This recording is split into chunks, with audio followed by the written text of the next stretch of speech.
जियो ने अपने रेट बढ़ा दिए हैं। उसके पीछे पीछे दो कंपनियां वोडाफोन और एयरटेल ने भी अपने रेट बढ़ा दिए हैं मौके का फ़ायदा उठाते हुए।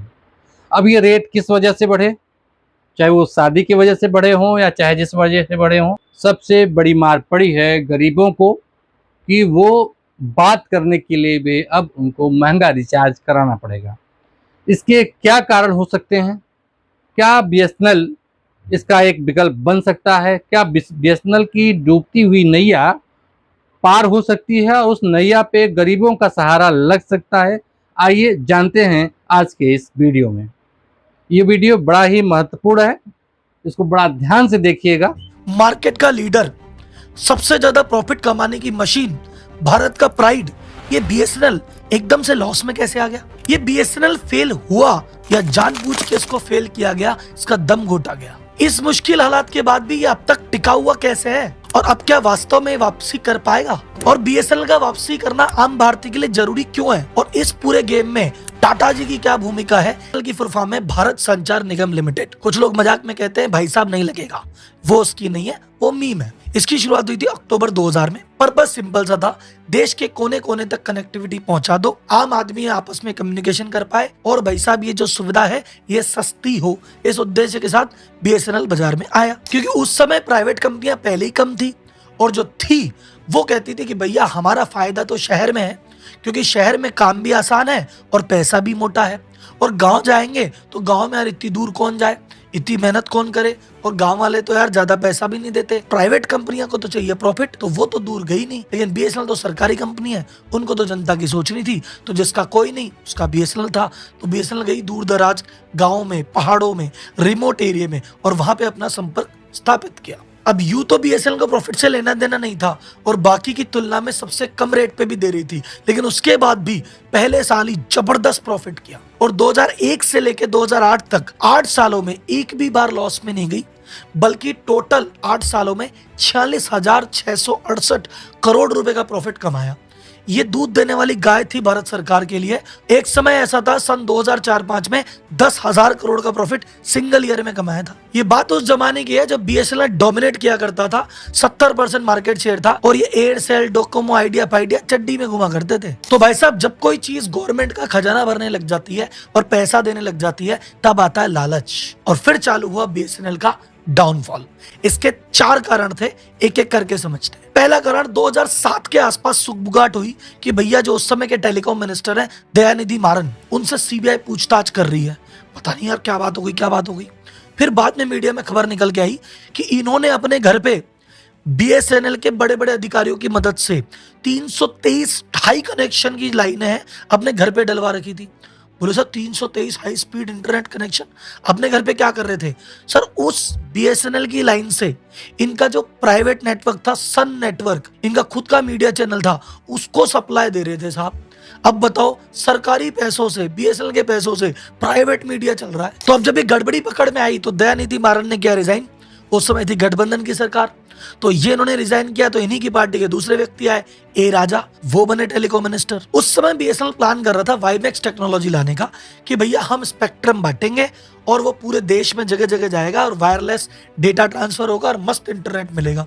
पर उसका जो एक्शन हुआ 2G स्पेक्ट्रम का, उसमें हो गया 2G घोटाला, जो अखबार में आ रहा था ना, 1,76,000 करोड़ का घोटाला। बस उस घोटाले के बाद से बीएसएनएल के उल्टे दिन चालू हो गए और ऐसा लॉस लगा कि वो लॉस हर साल बढ़ता ही रहा और आज तक प्रॉफिट की शक्ल बीएसएनएल ने नहीं देखी है।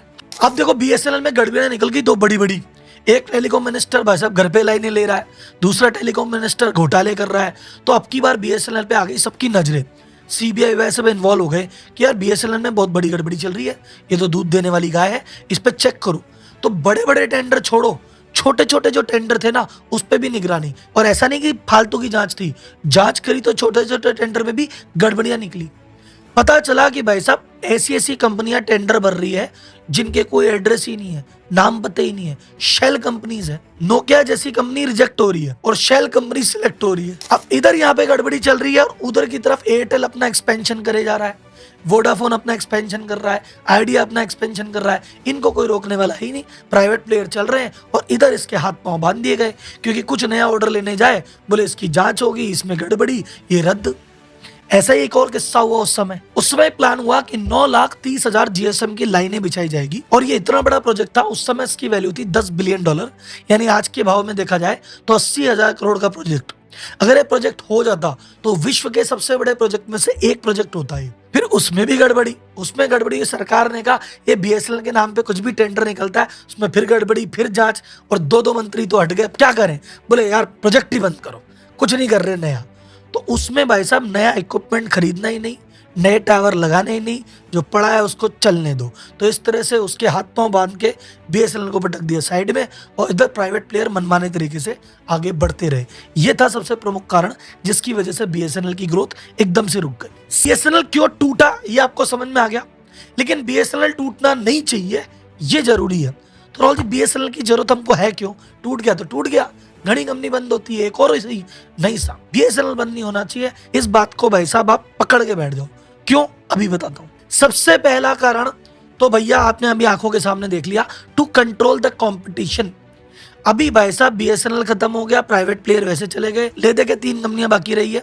जियो, उसके बाद 40% शेयर है, फिर आ गई एयरटेल, उसके बाद 33% शेयर है, उसके बाद आ गई वीआई 10-15% पे वो बैठी है। ये 3 कंपनियां मिलके 90% बाजार लेके बैठी है। ये तीनों मिलके कमरे में जो डिसाइड कर लें वही रेट है।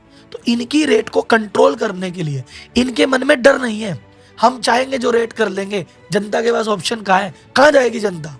अगर बीएसएनएल का नेटवर्क वहां मौजूद हो, बीएसएनएल भी बोले हम भी देंगे 4G, हम भी देंगे 5G, और हम भी खड़े हैं, तो जनता जैसे ही तुम 10 रुपए बढ़ाओगे ना, जनता फटाक से बीएसएनएल में आएगी और फिर ये डर के मारे अपने आप अपनी रेटें कंट्रोल में रखेंगे। अभी इनको डर नहीं है, तो इनको डराने के लिए एक बंदे का खड़ा होना जरूरी है, इसलिए बीएसएनएल का जिंदा होना जरूरी है।